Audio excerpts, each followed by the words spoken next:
যদি একবার চলে আসে তাহলে আমাদের কর্তৃত্ব নেতৃত্ব আর দুনিয়াতে থাকবে না। এখানে কোনো সমস্যা নেই। গোটা দুনিয়ার মধ্যে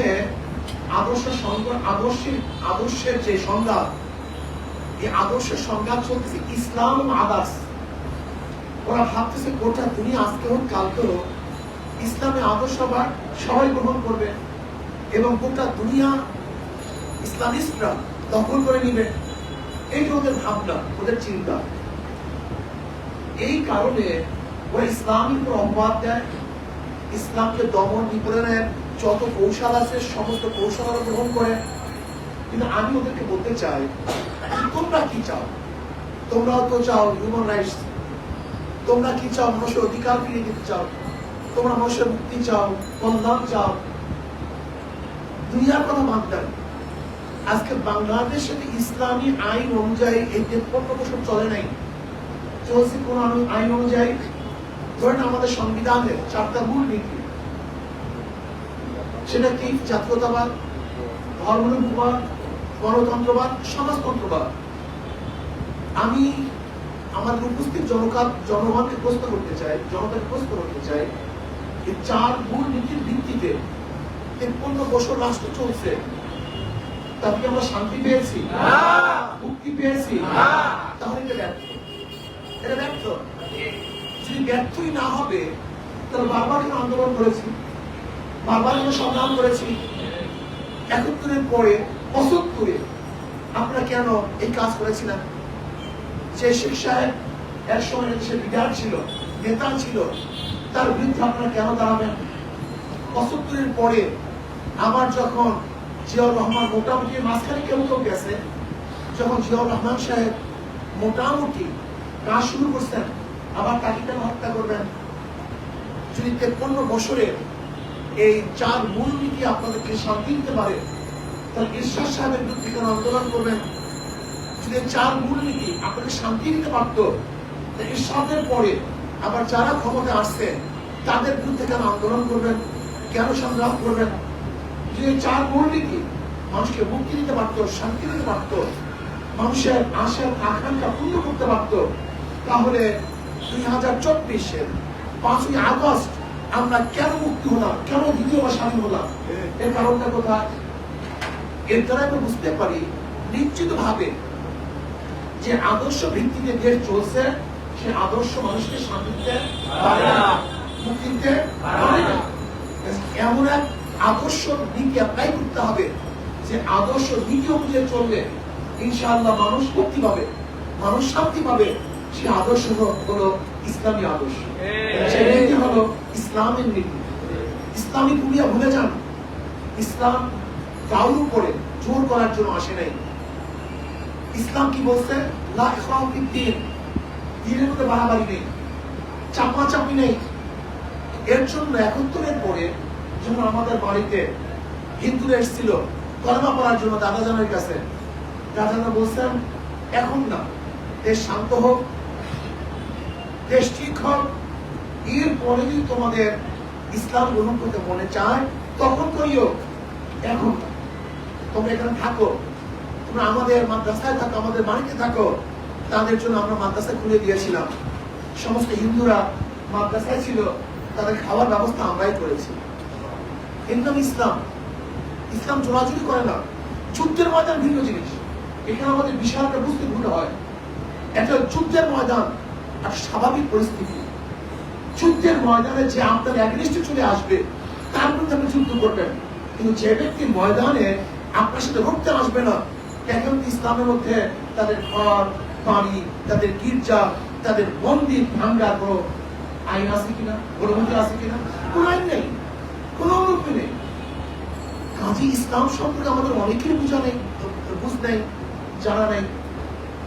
এর জন্য আমরা মনে করি যদি ইসলামী নীতি আদর্শ, সেকুলারিজম বা কমিউনিজম বা ডেমোক্রেসি বা যদি ইসলামী আদর্শ আমরা বাস্তবায়ন করতে পারি, ইসলামী নীতি অ্যাপ্লাই করতে পারি, তাহলে বাংলাদেশের প্রত্যেকটা জনগণ শান্তি পাবে, মুক্তি পাবে। প্রত্যেকটা জনগণের কথা বলছি আমি, এখানে বলি নাই মুসলমানের কথা, এখানে বলি নাই মুমিনের কথা, এখানে বলি নাই মুসলিমদের কথা। প্রত্যেকটা জনগণ, চাই সে মুসলিম হোক, হিন্দু হোক, খ্রিস্টান হোক, বৌদ্ধ হোক, গরিব হোক, তাঁতি হোক, যেই হোক না কেন, পুরুষ মহিলা প্রত্যেকের অধিকার তারা ফিরে পাবে।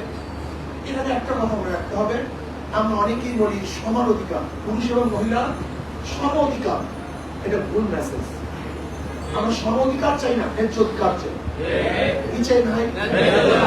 আমার মাও মহিলা, আমার স্ত্রী মহিলা, আমার বোনও মহিলা, আমার খালা ফুপির মহিলা, আমরা সমান অধিকার দান করব। আমাদের প্রাক্তন prime minister, British prime minister মহিলা ছিল, তার অধরস্থ যে গৃহিণী সেও মহিলা ছিল, যে পরিচারিকা সেও তো মহিলা ছিল। এখন সম অধিকার দান তো কিভাবে সম অধিকার দেবেন? ন্যায্য অধিকার। আমরা ন্যায্য অধিকার চাই। আমার মার অধিকার যা আমি তাকে তা দেব, আমার বোনের অধিকার যা আমি তাকে তা দেব, একজন বিধবার যে অধিকার তাকে আমি তা দেব, একজন ছোট মেয়ের যে অধিকার আমি তাকে তা দেব। আমরা চাই ন্যায্য অধিকার প্রতিষ্ঠা করতে, সম অধিকার নয়, ন্যায্য অধিকার প্রতিষ্ঠা করতে, যেখানে আমার মা বোনেরা শান্তি পাবে, মুক্তি পাবে, ইসলাম নিয়ে বসবাস করতে পারবে, তারা সম্মানিত হবে, তারা তাদের অধিকার ফিরে পাবে, ন্যায্য অধিকার প্রতিষ্ঠা করতে চাই। আমরা চাই প্রত্যেকটা শ্রমিকের ন্যায্য অধিকার প্রতিষ্ঠা করতে। আমরা চাই প্রত্যেকটা যারা কৃষক আছে তাদের ন্যায্য অধিকার প্রতিষ্ঠা করতে। আজকে কৃষকের অবস্থা কি দেখেন? যে দেশ কৃষি নির্ভরশীল সেই দেশের কৃষকদের অবস্থা কি? আজকে কৃষকরা তাদের পণ্যের ন্যায্য মূল্য পাচ্ছে না। আমরা চাই যেন কৃষকরা তাদের পণ্যের ন্যায্য মূল্য পায়, এটা আমরা চাই। আজকেও যদি শ্রমিকরা তাদের অধিকার নিয়ে আন্দোলন করতে হয় তাহলে আমরা ব্যর্থ হয়েছি। আমরা চাই শ্রমিকদের ন্যায্য অধিকার প্রতিষ্ঠা করতে। একজন শ্রমিক তার সংসার নিয়ে বাঁচার জন্য কি পরিমাণের বেতন ভাতা প্রয়োজন, আমরা সেই পরিমাণের বেতন ভাতা তাদের জন্য বরাদ্দ করবো।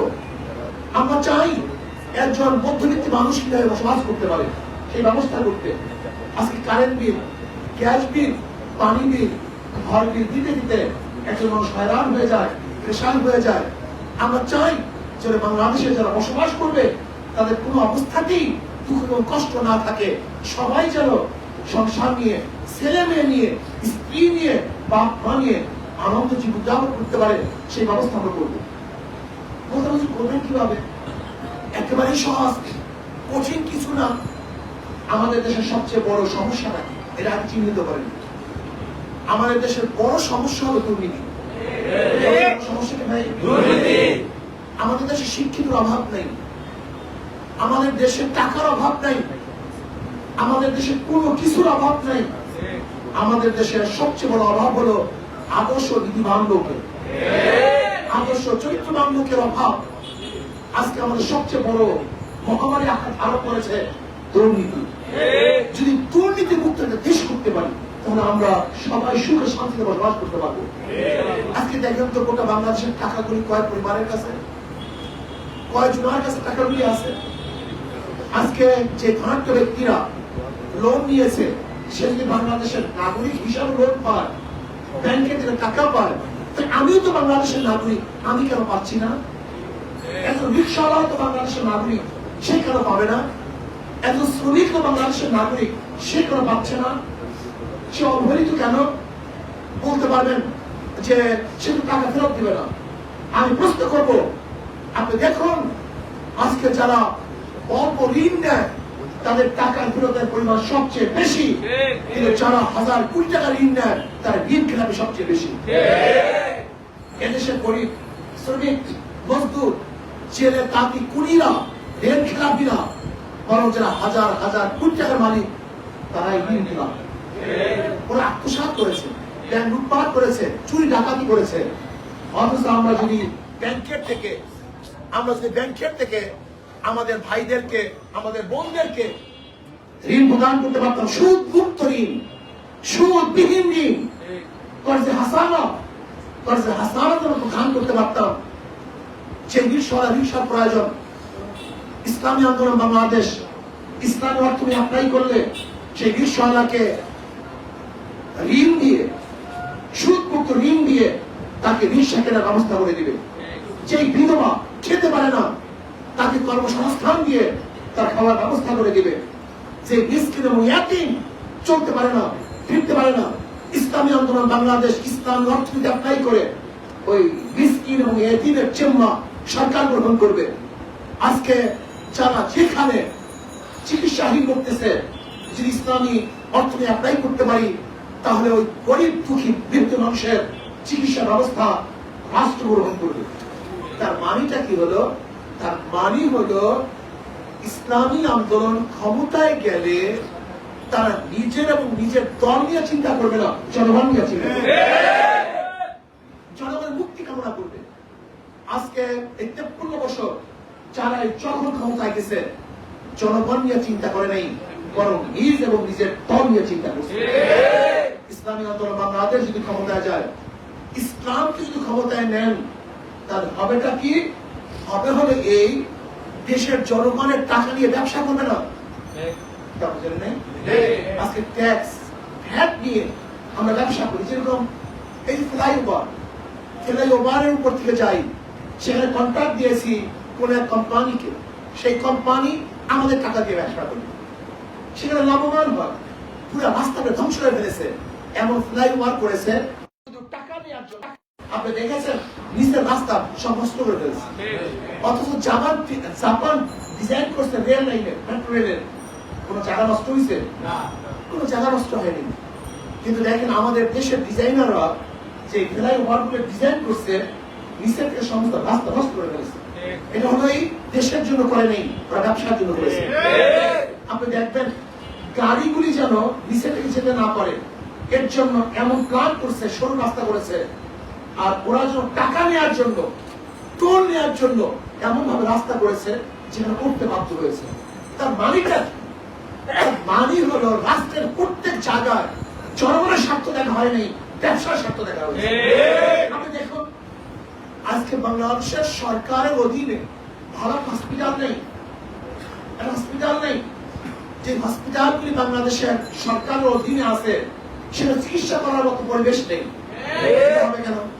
আজকে দেখা যায় যে যে সমস্ত হসপিটালগুলি পাবলিকের হসপিটাল, ব্যক্তি মালিকের হসপিটাল, সেই হসপিটালগুলি সুন্দরভাবে চলতেছে, কিন্তু সরকারের অধীনস্থ যে হসপিটাল, সেই হসপিটালে চিকিৎসা করার মতো পরিবেশ নেই, জায়গা নেই, কোথাও বন্ধ আসে, যেখানে যাওয়ার পরে রুগী আরো বেশি রোগাক্রান্ত হয়। এটা হতে দেওয়া যায় না। আজকে কোথায় যাবেন? বন বিভাগে যাবেন, সেখানে বন বিভাগ নয়, বন খ্যাকো বিভাগ। আজকে দেখবেন মাদক নিয়ন্ত্রণ অধিদপ্তর, মাদক নিয়ন্ত্রণ অধিদপ্তরের দায়িত্বশীল সবচেয়ে বড় মাদকের ব্যবসা করে। আজকে দুদক দুর্নীতি দমন কমিশন, দেখা যায় দুদকের চেয়ারম্যান সাহেব অবসর পাওয়ার পরে তার বিরুদ্ধে দুর্নীতির সবচেয়ে বড় মামলা দায়ের হয়। আজকে র্যাব আমাদেরকে বাঁচাবার জন্য সৃষ্টি হয়েছিল, র্যাপিড অ্যাকশন ব্যাটালিয়ন, সেই র্যাব নারায়ণগঞ্জে 7 জনকে হত্যা করেছে। আজকে যে পুলিশ বাংলাদেশকে নিরাপত্তা দেওয়ার জন্য সৃষ্টি হয়েছিল, সেই পুলিশের অবস্থাটা কি? সেই পুলিশ নিরাপত্তার পরিবর্তে জনগণের বুকের উপরে পুলিশ হয়েছে। আমি বর্তমান অন্তর্বর্তী সরকারকে বলবো, আপনি প্রশাসনকে ঢেলে সাজান এবং চলছে যদি কাজে লাগার ব্যবস্থা করুন, পুলিশদেরকে তাদের কর্মস্থানে আসার ব্যবস্থা করুন। যারা অনীহা প্রকাশ করবে, যারা কর্মস্থানে আসতে চাবে না, তাদেরকে বরখাস্ত করে নতুন ভাবে আবার পুলিশে আপনি জনগণ নিয়োগ দেন, নতুন ভাবে নিয়োগ দেন, যেখানে দলীয়করণ হবে না, যোগ্যতার ভিত্তিতে নিয়োগ হবে এবং আমাদের দেশ সুন্দরভাবে চলার ব্যবস্থা করবে। এই জন্য আসুন আজকে যে দাওয়াতি কাজ করবে, দাওয়াত দিতে হবে, দাওয়াত দেন, প্রত্যেক মানুষকে বুঝান। আমি বিশ্বাস করি এই দুর্নীতিযুক্ত রাজনীতির কারণে, আজকে গান্দা রাজনীতির কারণে হাজারো ভালো মানুষ রাজনীতিতে আসতে চায় না। আপনি তাদেরকে বুঝান, আপনার মতো ভালো মানুষ যদি দূরে থাকে তাহলে গান্দা পরিবেশ যাবে না। যখন আপনার মতো ভালো মানুষ রাজনীতিতে আসবে তখন গান্দা পরিবেশ আর থাকবে না। এর জন্য হাজারো ভালো মানুষ আছে, তাদের কাছে চলে যান, তাদের দাওয়াত দেন, প্রত্যেক মানুষের কাছে দাওয়াত দেন, পুরুষ মহিলা সবার কাছে দাওয়াত দেন। আসি ইসলাম কায়েম করি, ইসলাম হুকুমাত বাস্তবায়ন করি, তাহলে দেশের মানুষ মুক্তি পাবে, শান্তি পাবে। আল্লাহ আমাকে এবং আমাদের সবাইকে ইসলাম অনুযায়ী নিজেকে এবং রাষ্ট্র গঠন করার তৌফিক দান করেন। আর সবচেয়ে বড় কথা হলো, শেষ কথা হবে, সাদাকে সাদা বলতে হবে, কালোকে কালো বলতে হবে, রাতকে রাত বলতে হবে, দিনকে দিন বলতে হবে। আমি অন্যায় করি, আমার বিরুদ্ধে কথা বলতে হবে, আর আমার দুশ্মন যদি ভালো কাজ করে তার পক্ষে কথা বলতে হবে। এই নীতি আদর্শ নিয়ে যদি আমরা চলতে পারি, তাহলে ইনশাআল্লাহ এদেশ বিনির্মিত হবে এবং এদেশ শান্তি হবে। আল্লাহ আমাকে আমাদের সবাইকে কবুল করে নেন। আগামী 13 সেপ্টেম্বর 2024 5 জুমা বাইতুল মুকাররম গেট থেকে ইনশাআল্লাহ ফিলিস্তিনের পক্ষে ইনশাআল্লাহ বড় মিছিল হবে। আমরা সেই মিছিলে আমরা সবাই আসবো, যেহেতু ফিলিস্তিনের উপরে আবারও নির্মমভাবে